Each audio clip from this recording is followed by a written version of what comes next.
Buenas tardes, muchísimas gracias por la invitación, es un placer estar aquí y hablar un poco sobre un tema que nos apasiona a muchos.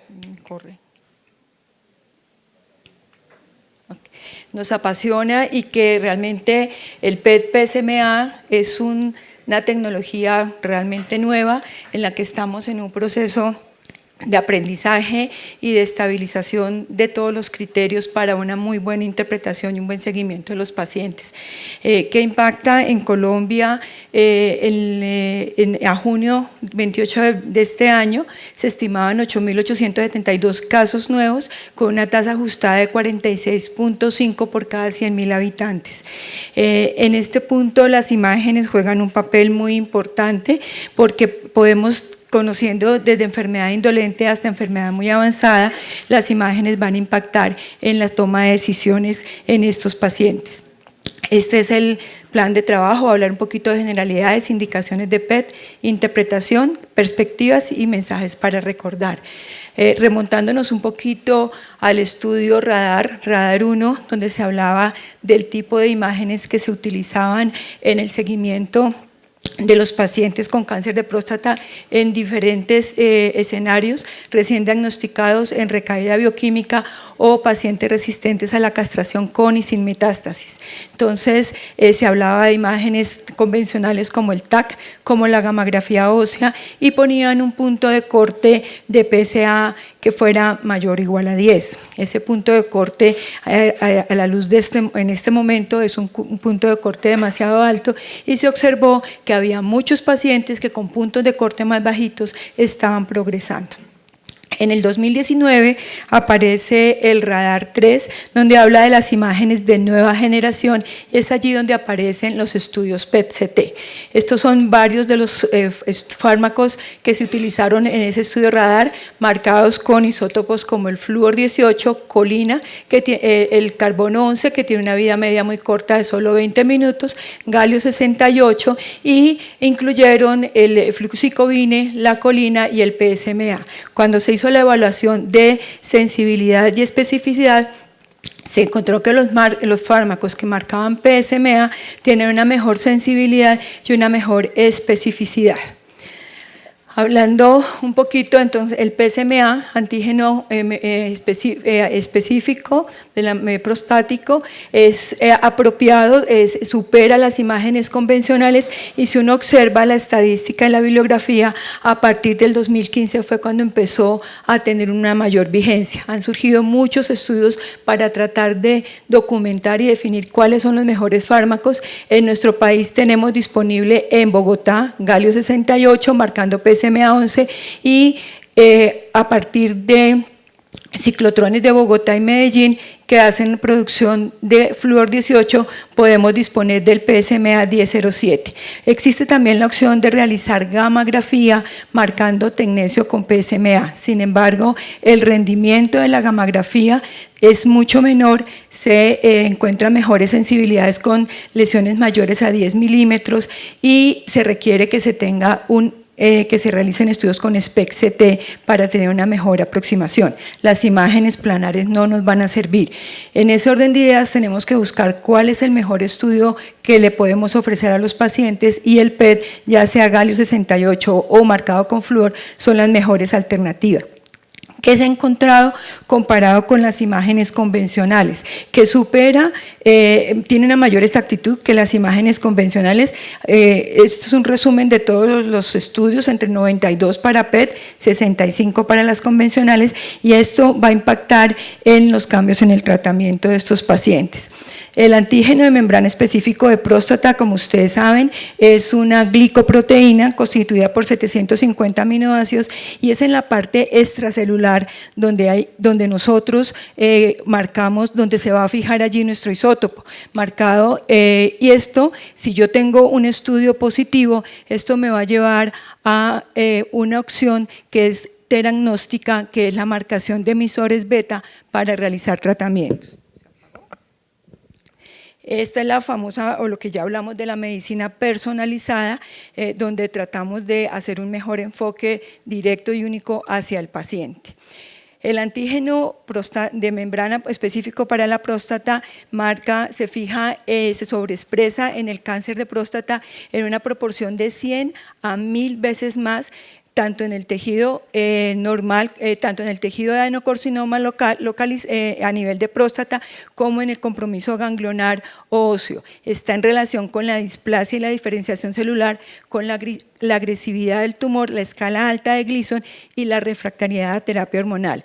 Estos estudios son ideales para pacientes que están con escala de Gleason de 4 a 7, de 7. ¿Cómo es el mecanismo de acción? Tenemos dos mecanismos de acción.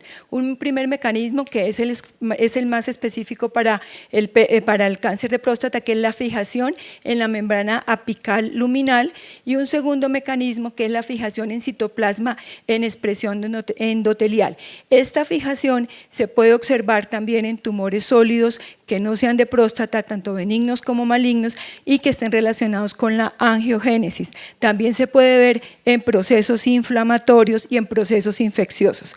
En pacientes, a veces podemos observar los dos mecanismos en pacientes con cáncer de próstata. ¿Por qué? Pacientes que están recién operados o que tienen o han sido llevados a radioterapia, yo puedo tener captación difusa como manifestación inflamatoria y puedo tener captación focal que se relaciona con la lesión puntual o específica. Esta es la biodistribución de los fármacos. Cuando todos van a fijarse a nivel de las glándulas salivares, los que se marcan con galio, tecnesio, van a fijarse en hígado, se eliminan por vía urinaria y vamos a tener retención en vejiga. ¿Cuál es la ganancia con el PSMA marcado con flúor 18? No hay eliminación de vejiga y podemos ver mucho mejor pelvis. Las imágenes los tiempos de adquisición de las imágenes son variables, y para la interpretación es importante tener en cuenta el fármaco para mirar con quién se está comparando, si es con hígado o con vaso. Estos son los dos fármacos disponibles para nosotros. ¿Cuál es la diferencia? El rendimiento es muy similar. La diferencia es que el generador de galio nos produce solamente de 4 a 6 dosis, mientras que con el otro, con el flúor, podemos hacer marcación de más moléculas. Los dos tienen apoyo para estudios diagnósticos, para terapias personalizadas o para diagnóstico. ¿Por qué hacer galio? O hacer PSMA, ya sea galio o flúor, porque nos va a mejorar el blanco. Hay un gran contraste entre el tumor y el fondo, se detecta los ganglios que tengan un eje corto de hasta 2.5 milímetros en un 50%, y si son mayores hasta el 90%, podemos hacer detección con valores bajitos de PSA y mejora la sensibilidad y la especificidad. Adicionalmente, nos permite hacer las terapias personalizadas o las terapias con lutecio. Este es un estudio comparando el rendimiento de los dos isótopos que tenemos disponibles. Ustedes observan, es muy similar el rendimiento tanto de PSMA marcado con flúor como con galio 68. No solamente en la imagen, existen muchos factores que van a influir en la interpretación del estudio. Los valores de PSA, el tiempo de doblaje, la velocidad del doblaje, el score de Gleason, la terapia de deprivación androgénica, dosis inyectada, muchas cosas adicionales. Cuando comparamos, este es el rendimiento de la prueba comparado con los valores de PSA de 0.21 a 0.5, podemos tener una tasa de positivos del 48%, y esa tasa va incrementando cuando tenemos de 0.5 a 1, de 56 al 70%. Y cuando comparamos la escala de Gleason, casi un 72% de los estudios pueden ser positivos. En cuanto a la terapia de privación androgénica, es un gran conflicto porque preguntamos, ¿suspendemos, no suspendemos? ¿Qué vamos a hacer? Se han hecho muchos estudios y todos los datos son heterogéneos. Unos suben, otros bajan, otros están en doble vía, que se dice que incrementar, que se aumenta la expresión hasta 4 veces si se hacen las primeras 4 semanas, que luego retornan a lo normal, y se ha tratado de establecer los tiempos que se deben tener en cuenta. Sin embargo, no hay un consenso todavía, y todavía se considera que no está bien definido, no sigue claro. Lo importante es que el médico nuclear, nosotros tenemos que hacer una historia del paciente paciente tenemos que tener un registro. Nosotros contamos con un médico hospitalario que hace las historias de PET y anotamos todo este tipo de antecedentes, porque cuando hacemos el reporte tenemos que tener claro que no es solamente leer la imagen, es también mirar la historia del paciente, mirar tiempos de cirugía, de radioterapia. Es un reporte integrado y a eso es lo que tenemos que apostarle y unificarlo en todos los sitios donde le damos PET-CT. En cuanto a las indicaciones, esta era son las indicaciones que aparecieron en las guías europeas en el 2020. Este año salió este artículo hablando del uso apropiado, con los criterios apropiados para realizar PET-PSMA. Se hizo una revisión de toda la bibliografía que han sido revisados en ASCO, se establecieron 11 escenarios clínicos, se aplicó el sistema Delphi modificado y todos los criterios de inclusión y exclusión crearon unos parámetros a través de los parámetros PICOTS. A partir de allí se consideró que el estudio era apropiado, podía ser apropiado o rara vez apropiado, y apropiado con escala de 7 a 9. Esto es muy importante porque esto nos permite escoger qué tipo de pacientes vamos a evaluar. Estos, los que están en la flecha verde, corresponden a los criterios apropiados que están por encima de 7 para realizar estudio de PET-PSMA. Entonces, pacientes en estadía gerencial, pacientes de alto riesgo, se encontró que las imágenes de PET-PSMA comparado con las convencionales da una precisión cerca del 27%. En pacientes de reciente diagnóstico, desfavorable, con riesgo intermedio, alto, muy alto, se encontró que se encontraron compromisos ganglionares pélvicos y extrapélvicos entre el 89 y el 90%, y esto generó un cambio en el enfoque terapéutico de los pacientes entre el 22 al 28%. Aquí hay algunos de los artículos donde se hizo toda la evaluación y la sensibilidad. Tenemos una muy mejor especificidad y el valor predictivo positivo impacta. Bueno, ahora también dentro del estadiaje, pacientes con cáncer de próstata de diagnóstico reciente, 10 minutos, desfavorable. Y cuál es el objetivo en este punto, es evaluar si el paciente recibe una terapia dirigida a la metástasis o si ese paciente va a una terapia sistémica. Existen muchos trabajos que hablan sobre si estos pacientes van a llevar deprivación androgénica o si se hace observación. Estos son algunos de los trabajos y existen ya trabajos en fase 3 para evaluación si es terapia exclusiva sistémica o pacientes que van a deprivación androgénica. Ahora, pacientes en recaída bioclínica con 2 escenarios, postquirúrgico o bien pacientes que han sido llevados a radioterapia. Este es el caso de un paciente, no sé si se va muy clara la imagen, aquí se ven los cambios postquirúrgicos, esta es la imagen de medicina nuclear de PET y aquí vemos la imagen fusionada donde vemos una gran expresión en el sitio quirúrgico. Este es en pacientes con radioterapia. Un paciente que recibió radioterapia, la imagen de TAC, que no es la imagen ideal para evaluación del lecho prostático, la ideal es la resonancia multiparamétrica, se observa una captación focal hacia el lado izquierdo, en el lóbulo izquierdo de la próstata. Estos son otros casos, paciente que duplicó el PSA, aquí encontramos compromiso paraórtico, compromiso óseo, y este paciente con un RTU hacía 23 años con un PSA de 14 tuvo recaída alrededor del sitio de la resección. Estos ¿qué es importante? Quiero volver a recordar que tener valores de PSA menores con valores bajos nos da un rendimiento, podemos tener este tipo de rendimiento. Recordar que la gammagrafía ósea nos ayuda en el diagnóstico, antes era el estudio de elección, sin embargo recuerden que la gammagrafía ósea es útil en lesiones blásticas, no en lesiones líticas, y cuando comparamos la sensibilidad y la especificidad, si todos hiciéramos SPECT-CT tendríamos una muy buena sensibilidad y especificidad, sin embargo el galio nos da una sensibilidad y una especificidad o el estudio PET-PSMA del 98%, tenemos que apostarle al estudio que nos da mayor rendimiento. Entonces, ¿qué pasa? Si yo tengo un paciente que está en recaída bioquímica, y si lo tomamos en este punto, este marco hasta que el paciente evoluciona, si nosotros hacemos un diagnóstico temprano, nos va a permitir hacer una modificación de la terapia y por ende nos va a apoyar en la sobrevida de los pacientes. ¿Qué pasa con la radioterapia? Hay infinidad de estudios. Este estudio de fase multicéntrica, fase 3, me gustó mucho porque además de hablar de comparar imágenes convencionales con imágenes de PET-CT, miró la sobrevida libre de progresión. ¿Y cuáles son las conclusiones de todos estos estudios? Primero, se cambia, impacta en la planeación de radioterapia entre el 16 y el 76%. La localización extrapélvica la describen entre el 3 y el 51%. Se observan cambios del TNM y esto nos lleva a que las terapias sean personalizadas en estos pacientes. Adicionalmente, hay un impacto de sobrevida en el paciente libre de enfermedad entre 77 con imágenes convencionales versus pacientes con imágenes específicas como el PET.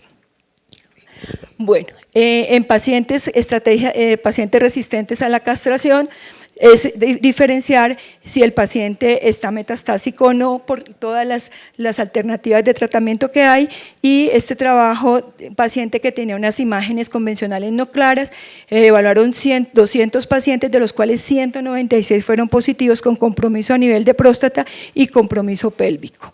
Y finalmente, dentro de las indicaciones, las terapias Target con lutecio, no es solamente la imagen del PSA. Si yo veo hipercaptación, ¿significa lutecio? No, tenemos criterios de inclusión, criterios de exclusión. Adicionalmente, algunos pacientes requieren 2 terapias, 2 tipos de PET, el PET con FDG y el PET-PSMA, porque algunos pacientes tienen enfermedad de diferenciada y probablemente no valga la pena incluirlos en estos protocolos. Este es un paciente propio, le hicimos el estudio PET-PSMA, había compromiso ganglionar. Esta fue la primera terapia de lutecio. Observen que había expresión aquí en los ganglios retroperitoneales y paraórticos, había compromiso en cráneo y compromiso en fémur. Este es el estándar que hicimos para la medición y este es el paciente después de la 4ª terapia. Bueno, cuando miramos las indicaciones del NCCN, se incluyen todos los diferentes tipos de PET, pero pues obviamente tenemos aquí la parte que corresponde al PSMA, que es el que tiene mayor indicación. En cuanto a la interpretación de estudios, esto es lo que tenemos que tener en cuenta para interpretar un estudio. En los estudios, en el 2018 salió el PSMA-RAT, donde hablamos de el 1 y el 2 para patología benigna, el 3 es el equivocal, que es el de seguimiento, el de biopsia, 4 y 5 sospechosos. En el 2017 salió el protocolo PROMIS para hacer un TNM con imágenes. Sin embargo, hay que tener en cuenta que nosotros en la parte del T, la resonancia es la que se lleva todas las cosas, nosotros servimos para el N y para el M. Y esto se compara, haciendo comparación con actividad a nivel del vaso si usamos flúor o a nivel del hígado si usamos galio, y recuerden la escala de Duville que utiliza uno para los linfomas. Entonces hablaba uno de riesgo intermedio, riesgo alto. Sin embargo, es muy complicado porque tenemos lesiones muy pequeñitas con SUD que está por debajo de la captación del vaso y ¿me da 3 minuticos? Sí.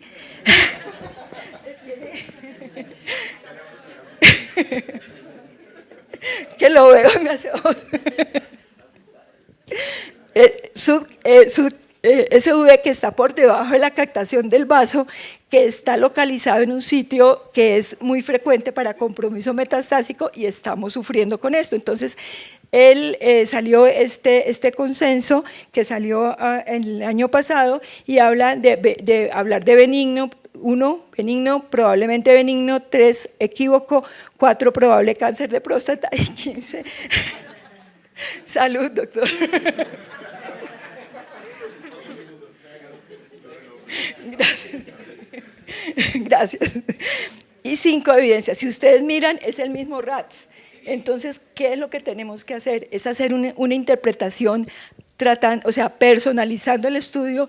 Yo puedo decir, este paciente está localizado aquí, tiene un SUC que está por debajo del rango, pero está en un sitio de captación típico y es sospechoso y o lo consideramos como positivo o lo consideramos para seguimiento.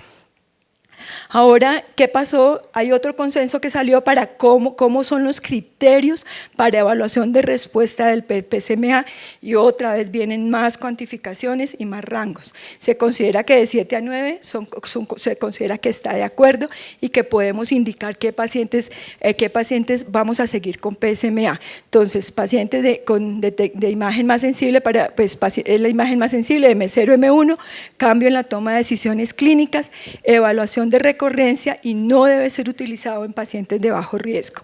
Entonces surgen varias preguntas. ¿PET-PSMA puede ser utilizado antes y después de cualquier tratamiento? Sí, en pacientes de alto riesgo, antes y después de tratamiento, incluyendo M1. Los otros no tienen indicación. ¿Cuál es el mejor tiempo para realizar un PET-PSMA? Si uno basal, evaluar la respuesta de tratamiento. Después de 3 meses en pacientes sensibles a tratamiento hormonal. Y viene la gran pregunta, ¿qué pasa con los pacientes que fueron sometidos a radioterapia? El corte normal, en para otras patologías decimos que son 3 meses. Sin embargo, la respuesta inflamatoria nos puede generar falsas interpretaciones. Entonces, si vemos captaciones difusas y decimos que este estudio no es conclusivo, nos tenemos que dar la pela de hacer un seguimiento con imágenes y repetir esta imagen más o menos a las 12 semanas, es decir, a los 3 meses, obviamente comparado todo. Hay que comparar evaluación clínica, marcadores de PSA y comparar imágenes. Y esto nos lleva a clasificar los pacientes entre respondedores y no respondedores. Los no respondedores son los que tienen la progresión de la enfermedad, y tener en cuenta el comportamiento en enfermedad polimetastásica, un incremento de captación mayor al 30%. ¿Qué tipos de respuesta tenemos? Esta es la misma clasificación que hay de PERSIST para tumores sólidos. Y viene la otra pregunta, ¿cómo seguimos estos pacientes? Y esto es muy importante, se deben seguir los pacientes con el mismo trazador. Bueno, a futuro, y esto ya no es futuro, es el uso de la resonancia. Es a futuro nuestro porque tenemos que integrarlo en nuestro trabajo, poder hacer en el mismo centro la resonancia y el PET, hacer la integración. ¿Qué ganamos? La resonancia nos da T, PET-PSMA nos da N y M, y los dos estudios nos mejoran la sensibilidad, el valor predictivo negativo, y pueden disminuir la incidencia de biopsias. ¿Qué mensajes tenemos para recordar? Es una excelente alternativa en pacientes con cáncer de próstata con niveles bajos, nos da una información más exacta sobre extensión de enfermedad, permitiendo decisiones tempranas, es más exacto que las imágenes diagnósticas convencionales, y hace un cambio en el tratamiento de los pacientes y adicionalmente las terapias con lutecio. Muchísimas gracias.